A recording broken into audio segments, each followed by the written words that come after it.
नमस्कार दर्शक बंधु देखिपे जिनटा कि 2 टंकी आपण मैंने जदि आपंकर पाखे एंता 2 टंकी जिनटा अच्छे रखिछन इटा कि आपण मैंने बिक्री कर पारबे और गोटे पैसा जदि आपण मैंने बिक्री कर पारबे 30,000 रु 50,000 टंका आपण मैंने पाई पारबे।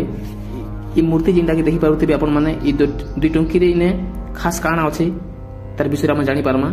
देखि पारुथिबे जिनटा कि हाथी चिन्ह अछि और ललठन धरिछि आपण मैंने भल से देखुन और जिनटा कि 150 वर्ष तलर पैसा के जिनटा कि रिन्यू कराई देखि पारुथिबे आपण माने 150 वर्ष रो जिन लिखाई ओई जगह रे रेलवे बोली लिखाई देखि पारुथिबे आपण माने आपण माने देखाबा चेष्टा करछे।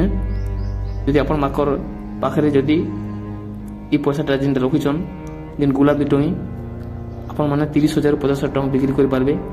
जरूर ये वीडियो अपन मैंने कमेंट करूँ और अपन मैंने बिक्री कर पारबे सब किसी वीडियो माध्यम रे ही जानी पारबे।